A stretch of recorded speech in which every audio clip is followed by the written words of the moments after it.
Aujourd'hui, nous allons parler des 4 anges déchus de la Bible, des êtres créés par Dieu, mais qui se sont rebellés contre lui et ont été chassés du ciel.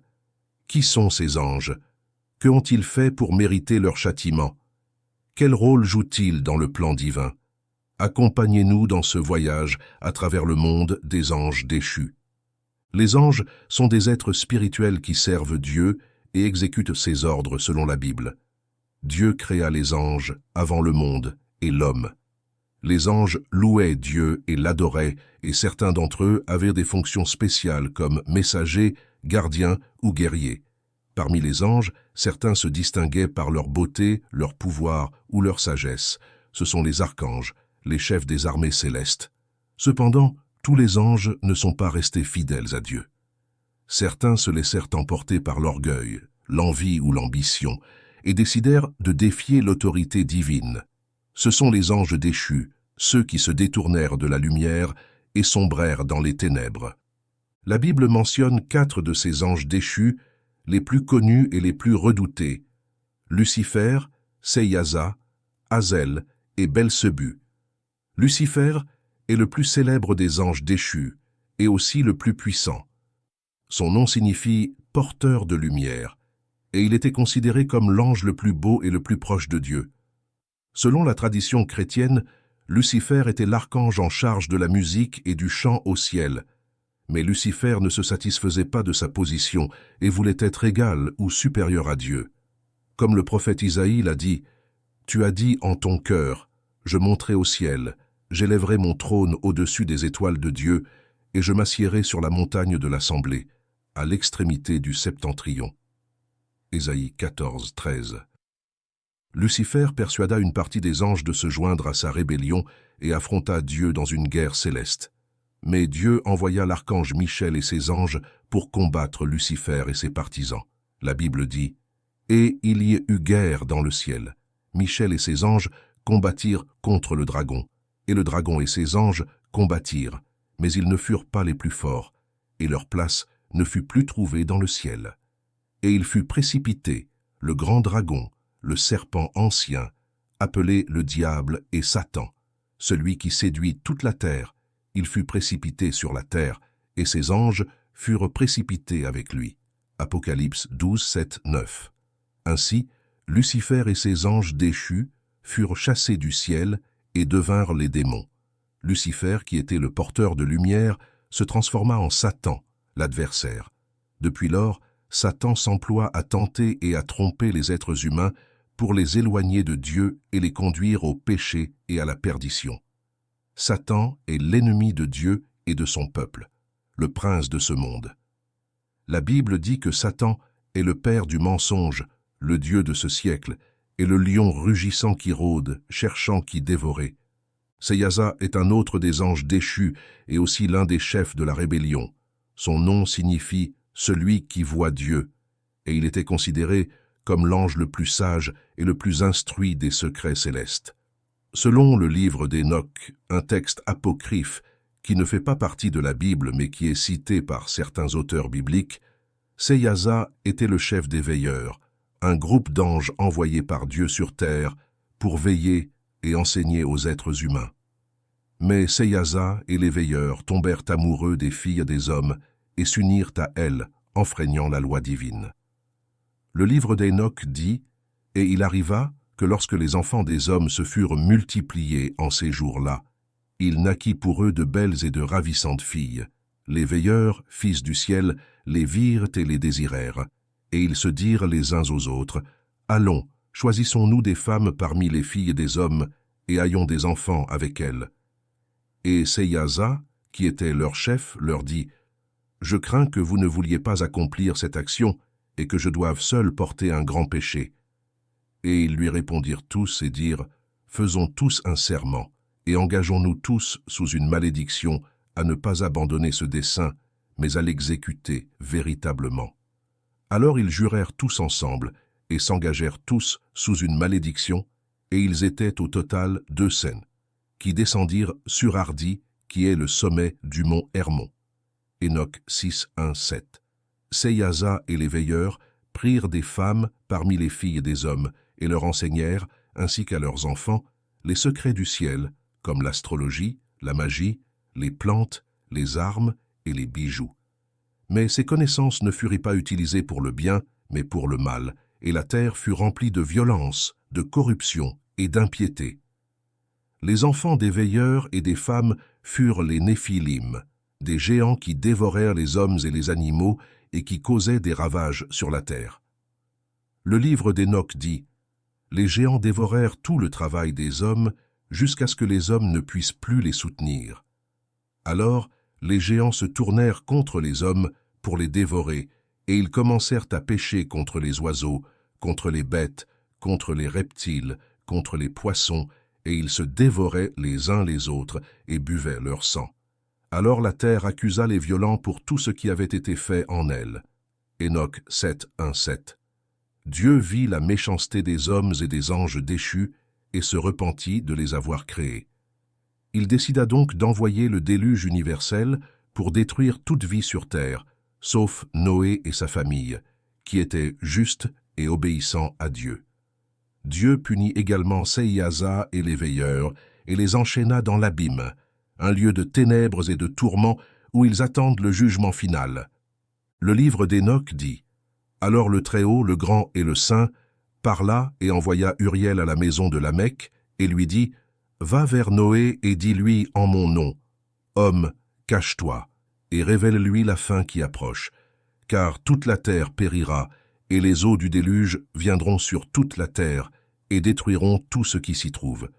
Et ordonne-lui de s'échapper, et que sa semence soit préservée pour toutes les générations du monde. » Et de nouveau le Seigneur dit à Raphaël, « Va, et lie-lui les mains et les pieds, et jette-le dans les ténèbres, et fais une ouverture dans le désert qui est à Dudaël, et jette-le là, et jette sur lui des pierres rugueuses et tranchantes, et couvre-le d'obscurité, et qu'il y demeure pour toujours, et couvre-lui le visage pour qu'il ne voie pas la lumière, et au grand jour du jugement, qu'il soit jeté au feu. » Ainsi, Dieu condamna Sémias et les veilleurs, et leurs fils, les Néphilim, furent anéantis par le déluge. Mais certains d'entre eux survécurent et devinrent des esprits malins errant dans le monde, cherchant des corps à posséder et des âmes à corrompre. Sémias est l'ange déchu représentant la sagesse pervertie, la curiosité impie et la luxure débridée. Hassel est un autre des anges déchus et également l'un des plus redoutés. Son nom signifie « celui que Dieu renforce », et on pense qu'il était l'ange le plus courageux et le plus habile dans l'art de la guerre.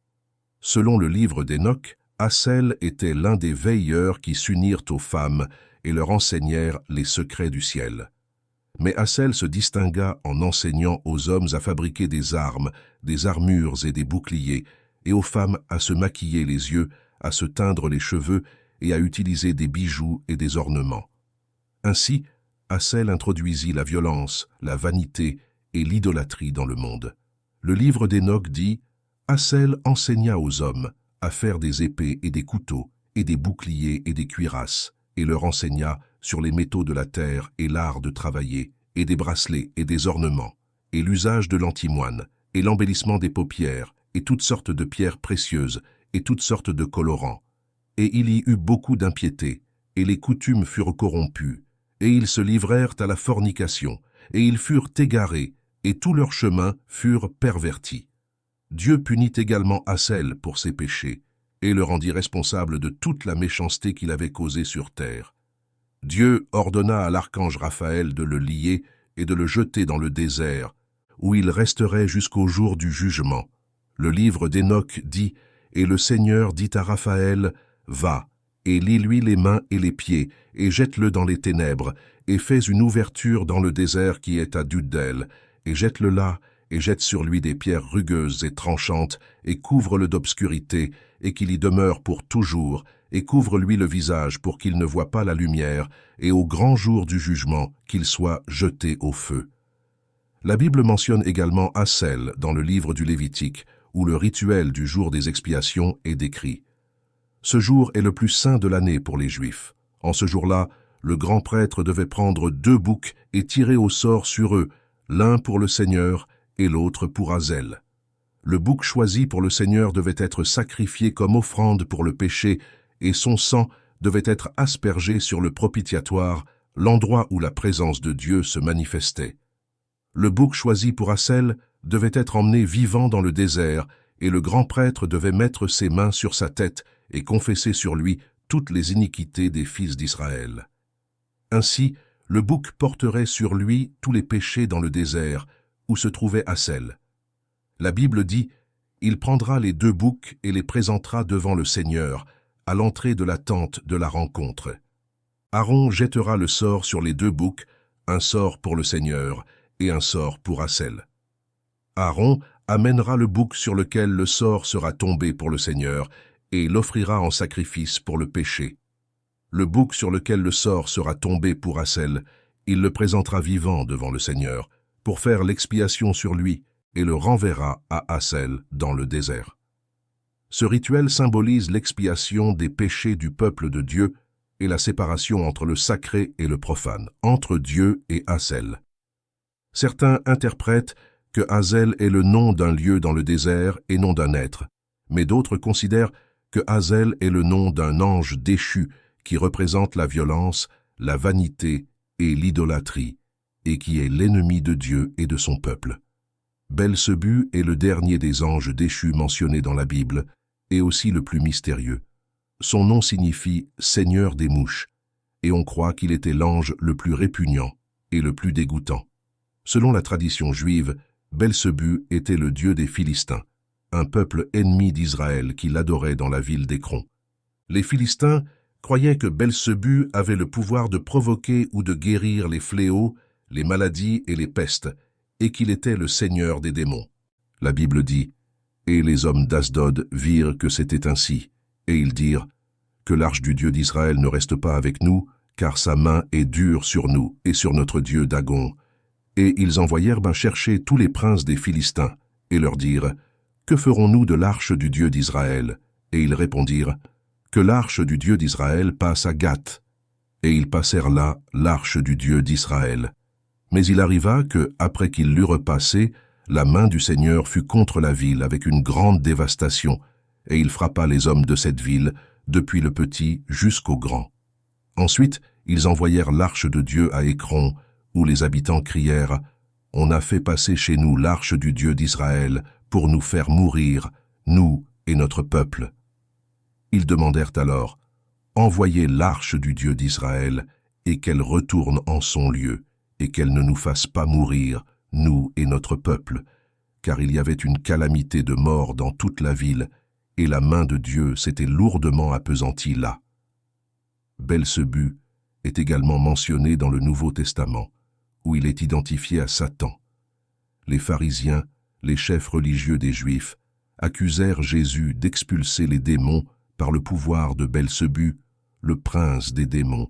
Mais Jésus leur répondit que cela était absurde et qu'il expulsait les démons par l'Esprit de Dieu.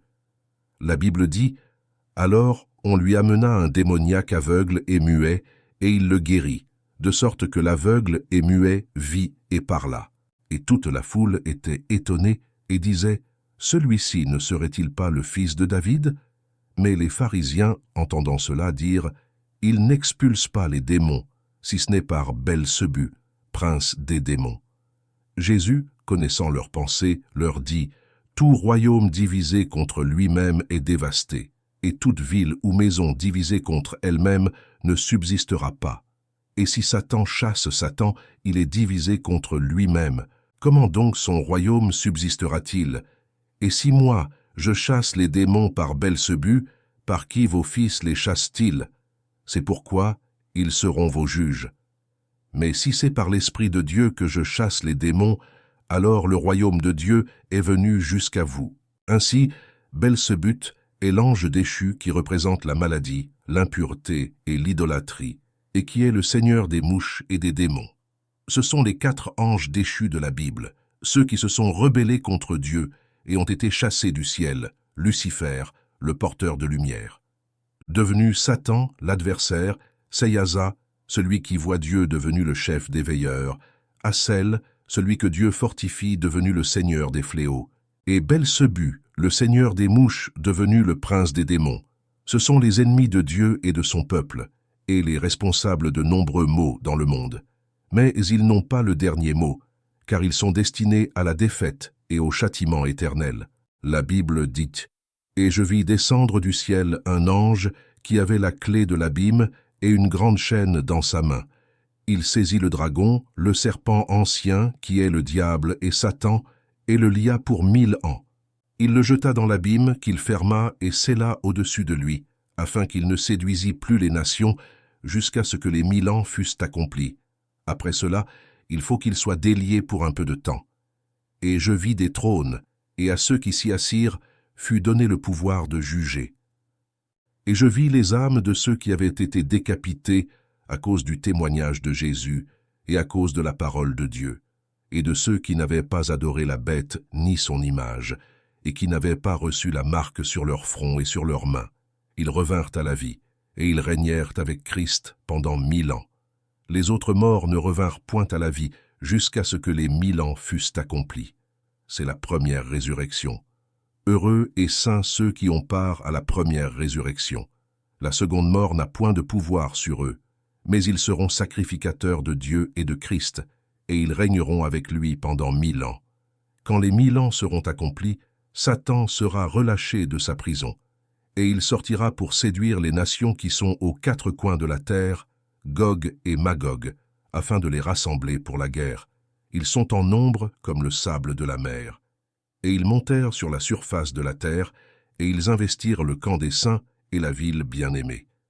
Mais un feu descendit du ciel et les dévora, et le diable qui les séduisait fut jeté dans l'étang de feu et de soufre, où sont la bête et le faux prophète, et ils seront tourmentés jour et nuit au siècle des siècles. Voilà la fin des anges déchus et le triomphe de Dieu et de son peuple. Nous espérons que cette vidéo vous a plu et vous a aidé à en savoir plus sur l'histoire des 4 anges déchus de la Bible. Si vous avez aimé, n'oubliez pas de liker notre chaîne, de la partager, et si vous voulez en savoir plus sur d'autres sujets intéressants, laissez-nous vos commentaires et suggestions. À la prochaine.